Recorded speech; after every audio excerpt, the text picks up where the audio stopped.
Sebelumnya izinkan saya memperkenalkan diri. Saya Muhammad Taufik Rizik dengan NIM B1D2 1004.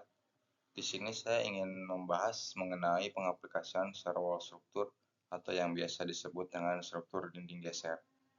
Nah, sebelum membahas pada pengaplikasian secara wall struktur, yang akan saya bahas terlebih dahulu di sini yaitu apa pengertian dari sel wall struktur itu sendiri. Oleh karena itu kita lanjut aja kepada slide yang berikutnya yang dimana membahas pengertian dari sel wall struktur itu sendiri.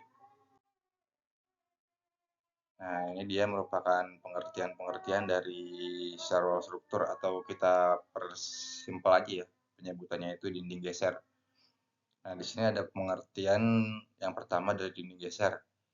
Dinding geser adalah struktur slab beton bertulang yang terpasang dengan kondisi vertikal di tiap sisi gedung khusus. Manfaat pembuatan serwall adalah berguna dalam menambah kekakuan pada struktur dan penyerapan gaya geser yang besar. Lalu pengertian yang kedua menjelaskan bahwa dinding geser adalah jenis struktur dinding beton bertulang yang biasanya dirancang untuk menahan gaya geser lateral akibat gempa. Karena dinding geser yang kaku pada bangunan, sebagian besar beban gempa diserap oleh dinding geser. Nah, ini merupakan sekilas tentang pengertian dari sel wall itu sendiri. Lalu setelah itu kita langsung aja mungkin ke slide berikutnya. Nah, ini di sini ada salah satu contoh bangunan yang menggunakan sel wall. Bisa lihat yang di sebelah kiri ini merupakan bangunan real yang sudah terbangun. Yang mungkin ini mau dibangun apartemen mungkin ya. Ini kita lihat ada dinding geser yang tampak terlihat di sini yang permukaannya itu ya memang seperti beton gitu. Sama halnya seperti kolom dan balok yang menggunakan coran beton. Dinding geser pun sama. Dinding geser itu tidak menggunakan bata merah atau jenis-jenis bata lainnya pada dinding karena merupakan salah satu struktur yang memperkokoh juga dinding geser itu. Sehingga pembuatannya pun itu sama seperti kolom atau balok yang dimana ada pembesiannya dulu, terus setelah itu pembuatan backcastingnya, lalu setelah itu dicor. Nah, nanti di slide-slide berikutnya itu akan dijelaskan ada bentuk-bentuk dari serwall itu sendiri. Kalau yang di foto pertama ini di sebelah kiri itu kan dia bentuknya lurus aja ya.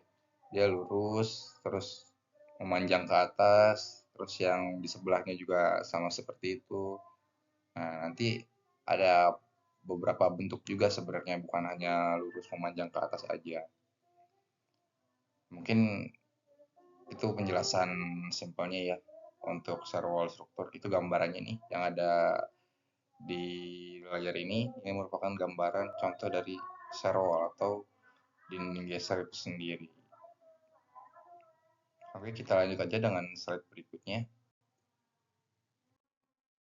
Nah, di slide berikutnya ini menjelaskan fungsi. Apa sih fungsi serwall itu? Di sini dijelaskan fungsi serwall pada gedung bertingkat ada dua, yaitu fungsi dari kekuatan dan kekakuan. Untuk untuk kekuatannya, yang pertama, dinding geser harus memberikan kekuatan lateral yang diperlukan untuk melawan kekuatan gempa horizontal. Nah, lalu yang kedua, ketika dinding geser cukup kuat, mereka akan mentransfer gaya horizontal ke elemen berikutnya dalam jalur beban di bawah mereka, seperti dinding geser lainnya, balok, atau lantai. Nah, untuk kekakuannya, yang pertama, dinding geser juga memberikan kekakuan lateral untuk mencegah atap atau lantai di atas dari sisi goyangan yang berlebihan. Yang kedua, jika suatu bangunan cukup kaku, maka bila mendapat gaya horizontal tidak begitu mengalami kerusakan internal. Intinya, salah satu fungsi serwall ini tuh serwall atau dinding geser ini tuh mempunyai kekuatan yang lebih gitu untuk menahan dari adanya gerakan atau goncangan gempa ataupun beban lateral dan lain-lainnya. Adanya dinding geser ini sangat berpengaruh pada suatu struktur bangunan yang memiliki lantai yang cukup banyak atau bangunan-bangunan pencakar langit yang 20 bahkan sampai 30 lantai ke atas. Dinding geser ini sangat dibutuhkan karena dinding geser ini cukup kuat dan cukup kokoh untuk mentransfer gaya horizontal dari elemen-elemen yang ada di atas lalu disalurkan ke struktur bawah itu sangat kokoh bila menggunakan dinding geser sebagai elemen pengantar gayanya. Nah, di sini ada spesifikasi serwal. Nah, spesifikasi ini saya ambil dari beberapa jurnal yang merancang menggunakan pengaplikasian serwal, menggunakan struktur serwal. Nah, pembesian yang dipakai itu besi utama dengan diameter 22, lalu besi sengkang dengan diameter 13 atau besi 13 dan besi 22. Nah, untuk lapis lindung atau selimut beton mungkin ya disebutnya, itu menggunakan bahan beton. Dan untuk tebal selimut betonnya sendiri atau tebal lapis lindungnya ini sekitar 40 mm. Dan untuk tebal dari dinding gesernya itu sendiri berkisar dari 400 mm. Nah, mungkin kita lanjut aja ke pembahasan selanjutnya. Nah, di sini kita membahas jenis-jenis serwal struktur. Yang pertama itu ada bearing wall. Bearing wall itu dinding penahan beban yang menopang sebagian besar beban gravitasi. Dinding ini juga menggunakan dinding partisi antara apartemen yang berdekatan. Nah, yang kedua, frame walls. Frame walls adalah dinding rangka, dinding geser yang menahan beban lateral dan beban gravitasi yang dihasilkan dari rangka beton bertulang. Dinding ini dibangun di antara baris dan kolom atau baris di dalam kolom. Terus yang ketiga, core wall atau dinding inti. Dinding geser yang terletak di area inti pusat bangunan biasanya diisi dengan tangga atau poros lift.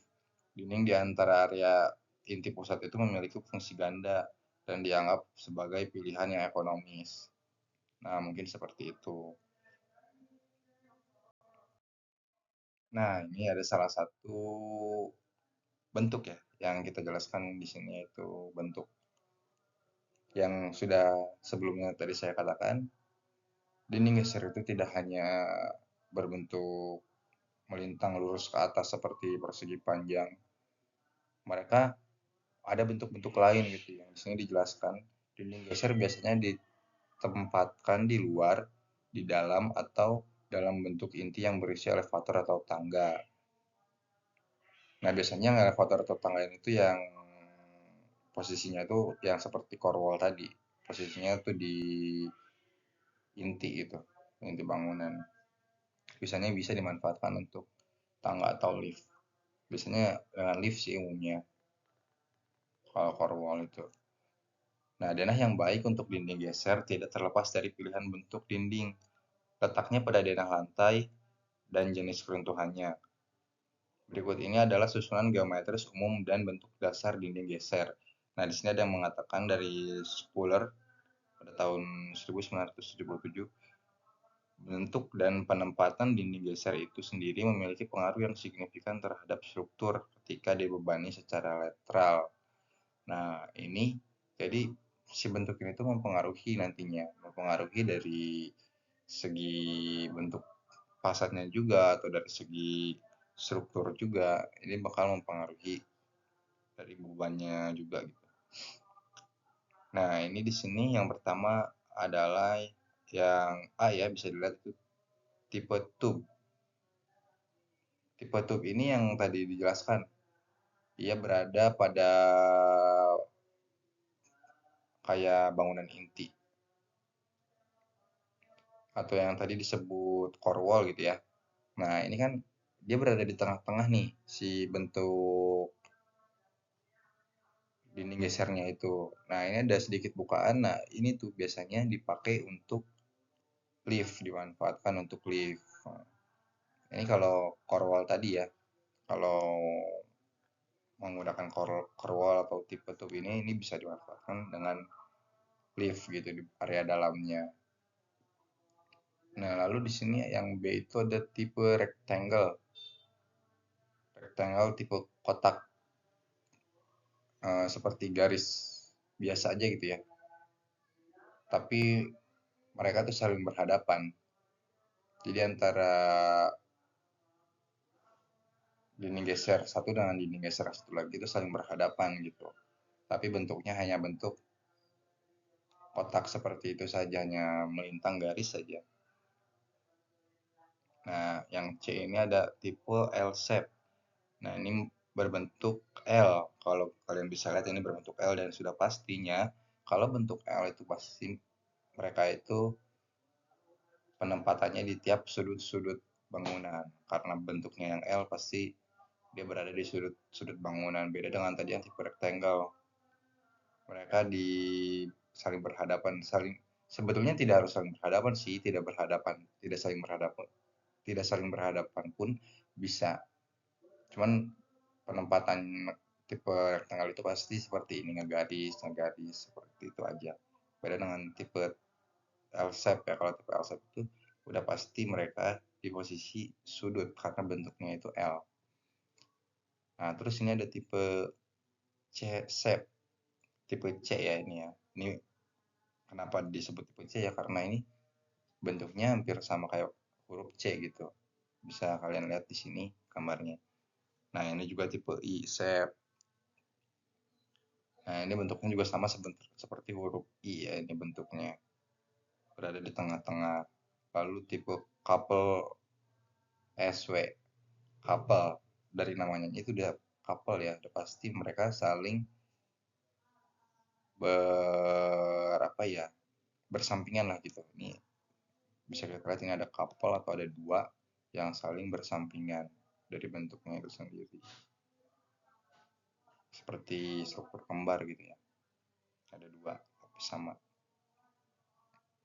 Nah, mungkin kita lanjut aja ya. Ini tadi sekilas ada 6 tipe yang bisa dilihat, jadi bukan yang lurus aja.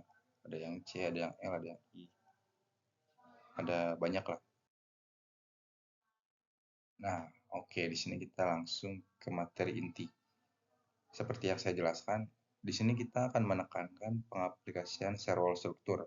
Tapi ya sebelum kita membahas tentang pengaplikasiannya atau cara pengerjaannya, kita setidaknya harus tahu dulu kan apa itu share wall, gimana bentuk share wall. Nah, oleh karena itu tadi dijelaskan dari pertama. Oke, kita lanjut aja. Pada penerapannya di lapangan, share wall seringkali ditempatkan pada bagian ujung dalam sebuah ruangan. Penempatannya juga dapat dilakukan secara memanjang pada bagian tengah searah dengan tinggi bangunan. Hal itu dilakukan karena fungsi sebagai penahan beban angin maupun beban gempa yang didistribusikan melalui struktur portal. Proses pemasangan share wall juga mampu membatasi simpangan di antara tingkat gedung. Hal ini dapat terjadi lantaran besaran kekakuan bangunan yang makin besar dibandingkan bangunan gedung yang tidak memakai share wall. Umumnya, share wall diletakkan di luar maupun di dalam atau inti yang memuat ruang lift maupun tangga. Perencanaan pada dinding geser sendiri tidak lepas dari penentuan bentuk dinding, lokasi penempatan pada denah, serta bentuk beragam keruntuhannya. Oke, ini tadi yang materi inti yang dijelaskan itu. Kita membahas secara umumnya dulu ya, yang dimana sebelum kita melakukan pengaplikasian share itu kita terus menentukan bentuk dari share itu mau seperti apa sih, kayak tadi atau mau LK atau penempatannya mau di mana, itu mempengaruhi fungsinya juga nanti dan mempengaruhi strukturnya juga. Oleh karena itu kita membutuhkan setidaknya pasti shop drawing ya atau gambar kerja sebelum kita mengerjakan pengerjaan ini.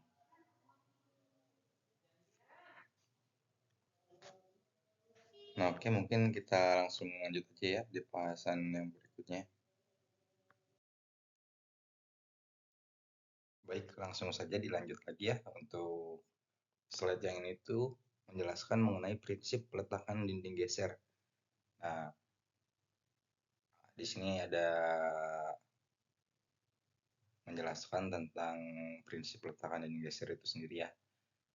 Konstruksi bangunan tinggi bisa didefinisikan sebagai bangunan dengan sistem struktur yang dapat menahan gaya lateral akibat gempa maupun angin.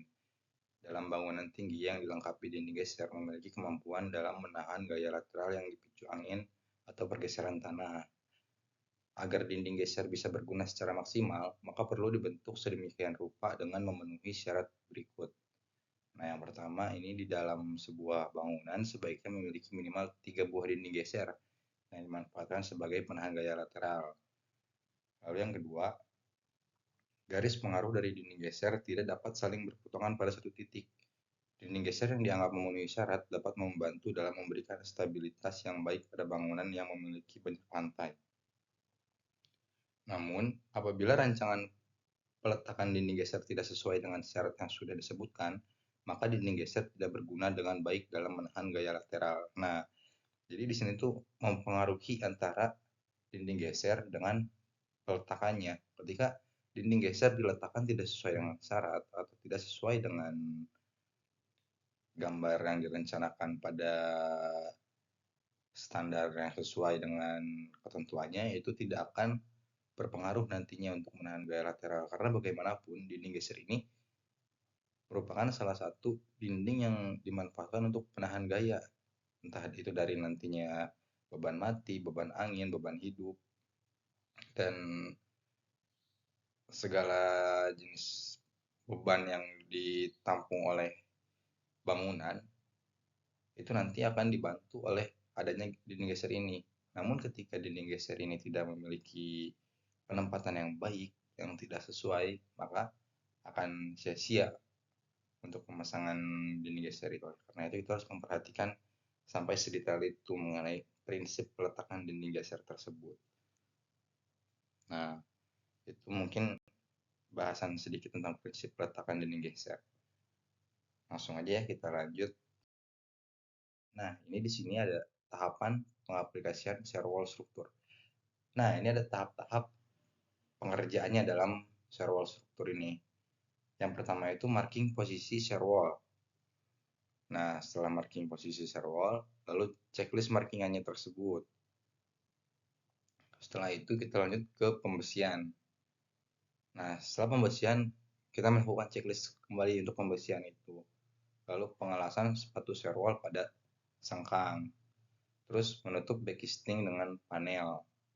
Lalu pemasangan pipa PVC sesuai tie rod. Nah, setiap sambungan itu dicek apakah ada kebocoran atau tidak. Setelah itu, cek verticality oleh supervisor dan quality control. Nah, lalu yang terakhir itu shear wall siap dicor. Nah, ini rangkuman sedikit mengenai tahapan pengaplikasian shear wall. Mungkin kita lanjut aja untuk tahapan pengerjaan berikutnya. Nah, ini tahap yang pertama itu sudah pasti tahap persiapan pekerjaan. Sesuatu yang dikerjakan di lapangan itu sudah pasti diawali dengan pekerjaan persiapan. Nah, dalam shear wall ini hal yang harus diperhatikan atau hal yang harus disiapkan pertama kali itu melakukan pembuatan dan pengajuan gambar shop drawing. Nah, pekerjaan struktur shear wall ini secara detail harus digambar yang nantinya dituangkan di gambar shop drawing. Nah, shop drawing tersebut harus disetujui oleh pengawas atau pihak owner. Jadi, setelah shop drawing ini selesai, setelah shop drawing ini dibuat, ini akan diteliti dulu, akan diuji dulu apakah benar atau tidak. Seperti tadi kan penempatannya harus benar. Ketika dari gambar shop drawing itu penempatan dari dinding geser itu tidak sesuai syarat, maka dilakukan revisi. Oleh karena itu dibutuhkan gambar shop drawing itu ya untuk nantinya itu penempatannya itu benar atau tidak. Terus dari spesifikasi sarwalnya itu berapa ukurannya. Nah, itu harus dituangkan dalam shop drawing. Ini tahapan pertama ya. Sebelum kita melakukan langsung pekerjaannya di lapangan, itu kita harus punya shop drawing dari struktur sarwal itu sendiri dengan detail. Nah, setelah itu sama seperti kolom, sama seperti pekerjaan balok dan lain-lain lah. Tahap yang berikutnya ini tahap fabrikasi pembesian. Fabrikasi tulangan serwol. Proses fabrikasi tulang serwol ini dilakukan di area yang terpisah dari lokasi pekerjaan, namun cukup luas untuk menaruh, memotong, dan membekukan besi tulangan. Pekerjaan pembesian pasangan besi serwol dilakukan sesuai dengan shop drawing yang telah disetujui. Pastikan jarak tulangan dan besi tulangan yang dipakai sesuai dengan shop drawing yang ada. Nah, oleh karena itu tadi yang pertama dibutuhkan shop drawing, karena ketika tahap di pembesian itu harus sesuai dengan shop drawing. Jadi kalau misalnya shop drawing itu tidak ada, para pekerja fabrikasi itu tidak punya acuan untuk membuat pembesiannya itu mau berapa, besinya pakai besi apa. Oleh karena itu harus diadakan tadi di pertama itu persiapan dari shop drawing itu sendiri. Nah, karena dinding geser ini beda dengan kolom, yang biasanya itu kolom itu hanya tidak cukup besar, hanya ada yang 15 kali 15 atau 20 kali 20, bahkan 40 kali 40. Nah, kalau serwo ini karena dinding geser, karena yang nama depannya aja dinding, udah pasti itu lebih besar gitu. Dimensinya itu bahkan lebih besar dari kolom. Serwall atau dinding geser itu sama seperti dinding geser dinding pada umumnya, cuman bedanya dia menggunakan pembesian dan dicor dengan beton gitu, sehingga strukturnya itu menjadi kuat. Oleh karena itu membutuhkan lokasi pekerjaan untuk fabrikasi ini tuh cukup luas, yaitu untuk menaruh dan memotong atau membekokkan besi tulangan itu sendiri. Nah, oke. Setelah fabrikasi pembesian, kita lanjut aja. Nah, ini di sini tahap fabrikasi dan pemasakan backcasting. Nah, yang pertama ini persiapan panel backcasting yang telah difabrikasi dan pastikan jumlahnya sesuai alur kerja yang telah disepakati. Pekerjaan serwol mempunyai permukaan yang luas, menyerupai dinding, sehingga pada pemasangan backcasting arah memanjangnya dipasang tie rod lebih banyak untuk mengurangi landutan pada backcasting. Nah, jadi pemasangan tie rodnya itu harus lebih banyak karena untuk mengurangi landutan pada backcasting nanti setelah dicor. Karena gaya tekan beton pada saat pengecoran tergolong besar. Terus pemasangan tie rod yang dilindungi oleh pipa PVC dimasukkan ke dalam serwol atau dinding geser itu. Pemasangan push pull probe lebih dari 2 pada sisi memanjang. Itu fungsinya untuk tadi menahan agar tidak adanya landutan pada backcasting. Nah, di sini ada gambarnya, ada contoh kecil dari backcasting untuk serwol ya. Nah, itu diapit oleh tie rod ya supaya kuat dan ditekan oleh push pull probe lebih daripada 2 sisi untuk menahan agar tidak ada atau tidak terjadinya landutan. Nah, ini yang ketiga itu tahap pengecoran. Nah, biasanya pengecoran ini di dinding geser ini menggunakan beton ready mix yang didatangkan dari batching plant dengan mutu yang telah diisyaratkan. Setelah nilai selama memenuhi persyaratan, maka beton ready mix dari concrete mixer truck dituangkan ke dalam concrete bucket. Kemudian concrete bucket tersebut diangkat dengan tower crane menuju lokasi pengecoran. Pada saat pemindahan, concrete bucket ditutup atau dikunci agar tidak tumpah. Tinggi jatuh penuangan beton disyaratkan sesuai dengan yang telah ditentukan, yaitu kurang dari 1,50 meter. Nah, ini ada contohnya ya, dimana contohnya itu proses pengecorannya ini itu seperti ini. Dia menggunakan concrete bucket ya, lalu yang diangkat oleh tower crane. Nah, ini kan udah jelas ada apa ya, kayak kaitan tower crane itu yang berfungsi untuk mengangkat si concrete bucketnya itu supaya pengecorannya itu dilakukan di atas dan kurang dari 1,50 meter. Nah, mungkin itu ya, gambarnya sudah jelas mungkin seperti itu. Dan ini juga ada pemasangan backcastingnya pun seperti itu sama menggunakan tie rod. Nah, yang selanjutnya ini tahap pembongkaran backcasting, karena tadi ada tahap fabrikasi dan pemasangan backcasting lalu dicor, dan yang sudah pastinya ketika dicor itu sudah selesai, ditunggu beberapa lama, Lalu lanjut ke tahap pembongkaran backcasting pada umumnya. Namun pembongkaran backcasting dinding dilakukan dengan menggunakan tower crane. Perhatikan titik angkat agar keseimbangan terjaga. Pembongkaran dilakukan dengan terlebih dahulu melepas push-pull probe dari base plate, pengandoran baut atau wing nut dari foam tie. Setelah itu backcasting pada kedua sisi dinding digeser ke arah luar dinding. Kemudian backcasting dinding tersebut diangkat dan dipindahkan dengan bantuan alat tower crane dan dilakukan secara hati-hati untuk mencegah terjadinya cacat. Nah, ini gambarnya tadi sudah jelas sesuai dengan deskripsi yang tadi saya jelaskan ya. Ini ada cara pembongkaran backcastingnya. Oke, kita lanjut aja. Nah, ini di sini yang terakhir ya. Pada slide yang terakhir ini kita lihat sedikit gambarannya. Share wall itu seperti apa. Nah, ini yang di 3 gambar yang di bagian atas.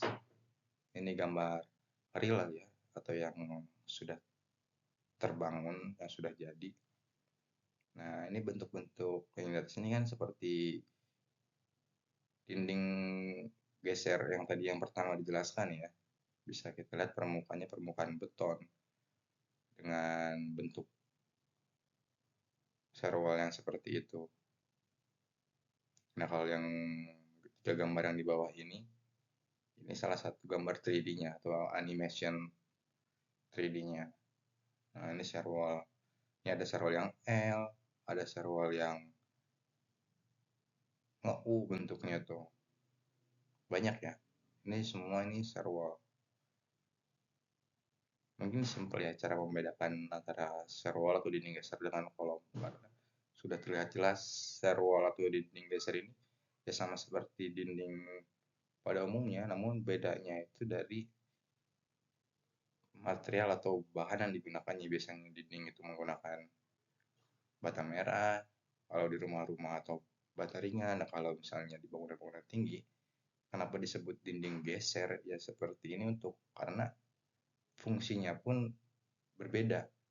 Bukan hanya dindingnya sebagai pembatas ruang atau penyekat ruang atau yang penutup ruang, tapi dinding geser ini berfungsi sebagai struktur utama pada bangunan tinggi untuk menahan gaya lateral dari beban angin maupun beban tanah.